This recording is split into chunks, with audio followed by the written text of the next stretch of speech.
tengo un doctorado en geopolítica y bienvenidos a este reportaje. Como ya saben, China es una gran potencia mundial. Tiene una gran influencia de manera política y económica. También lo era en el pasado. Era una gran civilización. Por ejemplo, inventó la imprenta, el papel, la brújula, pero durante el siglo XIX sufrió una gran dominancia por parte de Europa y también Japón, que quería sus recursos naturales y sus costas, su territorio. Vengan un poco más, para que les explique un poco cómo es hoy en día, durante el siglo XXI. Durante el siglo XX existieron muchísimos problemas y partidos políticos. Vengan para acá. Para que entiendan un poco más lo que pasa en China en su política durante el siglo XX, tenemos que entender que existen dos partidos políticos muy importantes. El primero es el PCC, que es el Partido Comunista, y el segundo es Kuomintang, el KMT, que fue creado en 1922. Este era el partido dominante. Este obligó al PCC a unirse de 1926 a 1981, en el cual el PCC se volvió mucho más importante y creó una guerra civil en 1927. Japón aprovecha de esta guerra civil para atacar a China, lo cual crea una guerra desastrosa que mata a 2.7 millones de personas. Gracias a esa guerra se vuelve a unir el PCC y el Kuomintang y luchan contra Japón y ganan en 1941. Gracias a ello, gracias a esa gran victoria, en 1945 China se vuelve parte del Consejo de Seguridad de la ONU. Sin embargo, a pesar de que se unieron para luchar contra Japón, vuelve a estallar la guerra civil que dura de 1946 a 1949, en el cual gana, obviamente, el PCC, el Partido Comunista. Es ahí que China se vuelve comunista y es gobernado por Mao Zedong. Y este se aleja totalmente del mundo, ya que el mundo se está volviendo mucho más capitalista gracias a Estados Unidos. El único aliado que tienen es Rusia. Los países apoyan la independencia de los países africanos, ya que ellos quieren los recursos naturales de estos países, al igual que su apoyo en las Naciones Unidas. Luego, en 1976, Mao Zedong muere y eso hace que China se abra al mercado capitalista y es por eso que China es así hoy en día. Saludos, soy el doctor Eric Belter. Yo les voy a hablar sobre qué es África. Para que podamos entender el contexto sobre las relaciones entre China y África, primero tenemos que entender qué es África, cómo funciona África y por qué África es como es hoy en día. África siempre se ha caracterizado por su inestabilidad, su corrupción, la violencia que existe en el país, además de todos los problemas, y por los gobiernos autoritarios. En 1844, en la Conferencia de Berlín, los países europeos se dividen en África. Pues que muchos países africanos tienen líneas rectas entre fronteras que no pasan en ningún otro lado del mundo. A los países europeos les importaban los recursos africanos y por eso es que empiezan a expandirse a África. Pero no es hasta 1945, con la descolonización africana, que empiezan a surgir todos los problemas que conocemos hoy en día. Los países europeos dejan una grave situación en África. Los 25 países más pobres de África, según la ONU, bueno, los 25 países más pobres del mundo están en África. En África, el 70% de la población sufre de hambruna. Viven con menos de $1 al día. ¿Y por qué le interesa esto a China? Pues China va a encontrar aquí un recurso muy importante. Como lo dijo mi colega, la doctora Siliceo, a China le interesa la independencia de los países africanos porque quiere explotar sus recursos. Y como son colonias de los países europeos, no se puede meter en problemas con ellos, que son países fuertes y estructurados. Por eso es que apoya su independencia.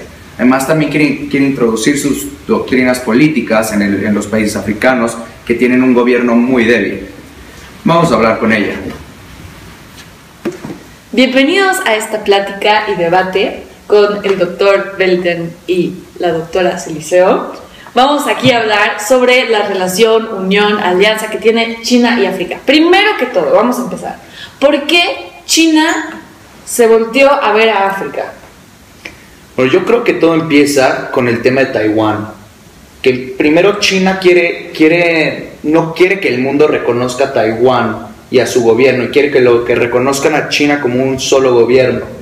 Sí. Él empieza a apoyar la independencia de los países africanos junto con Rusia, uno para meter sus doctrinas, su comunismo, y segundo para que los países africanos, representación de la ONU, le den sus votos, que consiguió 27 al parecer, para que no reconozcan a Taiwán.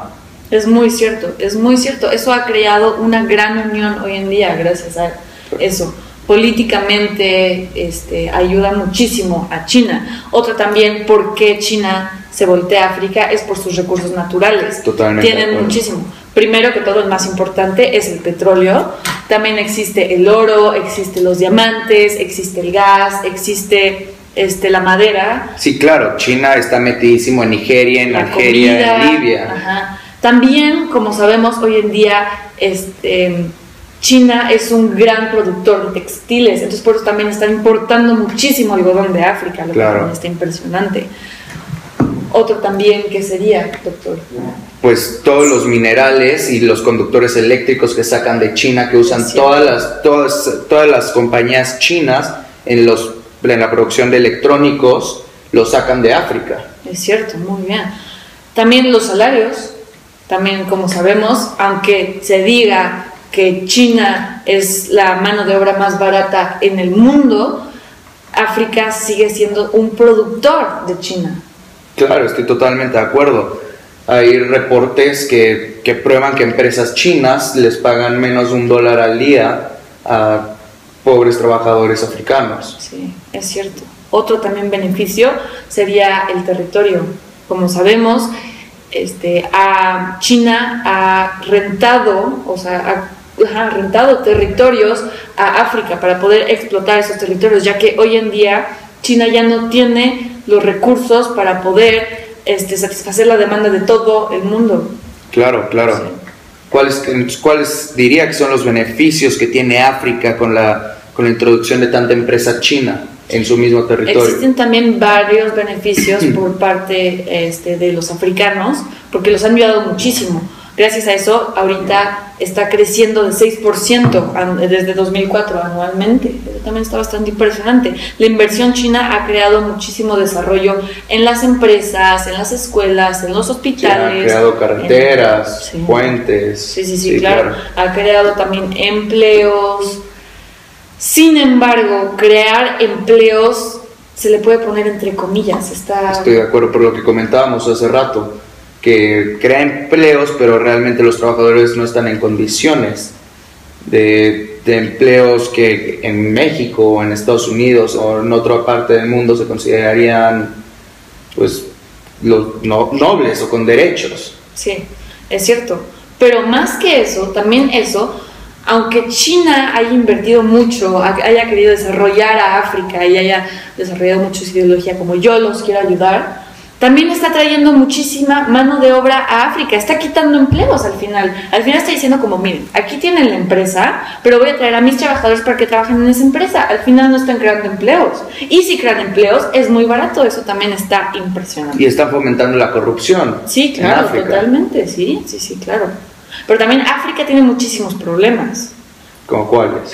Como primero que todo el que usted dijo, la corrupción. Existen demasiadas diferentes culturas que crean guerras, que crean diferentes tensiones entre los países, adentro del país Peleos mismo. Por el gobierno de los países. Sí, claro. Sí, guerrillas en todos lados. Los diamantes de sangre que tienen también niños soldados. Sí, no, eso está impresionante, sí, claro. También existe inigualdad, por ejemplo, existen países extremadamente ricos, sobre todo en la parte del norte, gracias al petróleo, etcétera, pero en el sur son extremadamente pobres. Claro, la mayoría, excluyendo a Sudáfrica, por ejemplo. Exacto, exactamente. También, ¿cuánto es la inflación, doctor? Tiene una inflación de 1000% anual. Eso también está bárbaro, qué bárbaro. Claro. ¿Cuáles serían las recomendaciones que usted le daría a una empresa china si quisiera meter a África? ¿Con qué tiene que tener cuidado, además de todos los riesgos que acabamos de mencionar?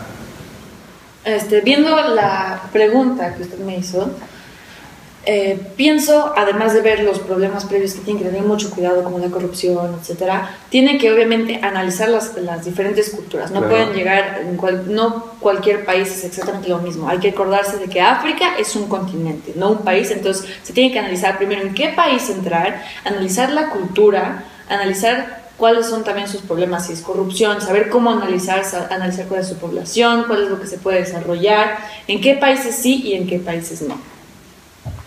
De su parte, ¿usted qué piensa sobre la política que tiene China sobre la venta de armas? Su política, sí, es un grave problema que le está vendiendo armas a las guerrillas y a todas las personas en África. La mayoría de sus armas son chinas, no se sabía eso. China tiene una política de no intervención a países subdesarrollados y creo que es una política, es un escudo que ellos disfrazan por problemas morales. Ellos son una gran empresa. Sí, claro. Están poniendo primero el negocio antes de la política y eso no es ético. Claro que no, creo que no. Entonces, al final, ¿qué podemos concluir de todo este debate? ¿La alianza China y África es realmente un beneficio que está de ambas direcciones? No, yo creo en lo personal que la balanza está inclinada hacia China. Claro, estoy totalmente de acuerdo.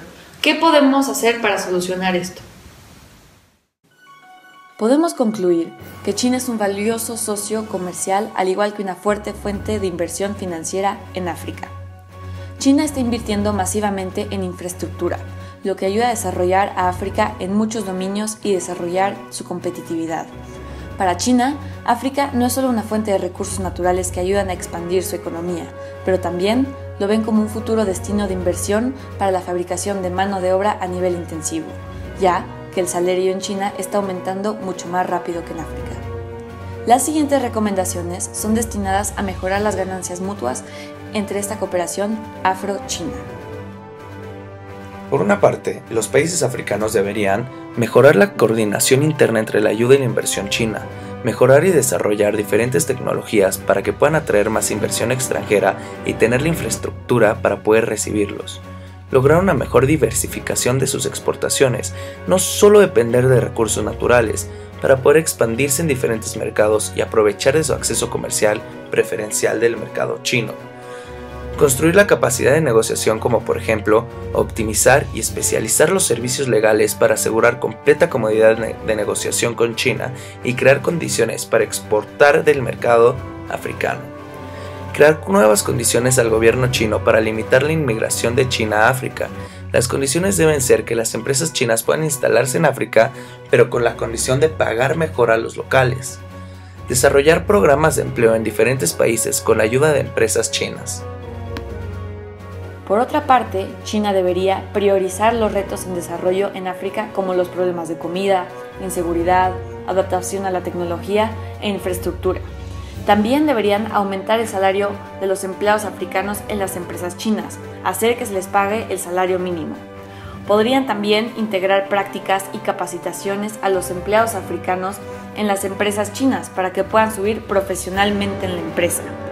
También pueden reforzar comunicación con los gerentes chinos y los empleados africanos por las tensiones culturales y lingüísticas. Un ejemplo podría ser crear becas a los africanos para que puedan estudiar en China y así crear una unión más fuerte entre las naciones, al igual que educación. También, lo que podría hacer China, pero podría afectar sus negocios, sería dejar de vender armas en territorios enemigos, pero de otra forma podría incrementar la unificación y alianza entre esos países.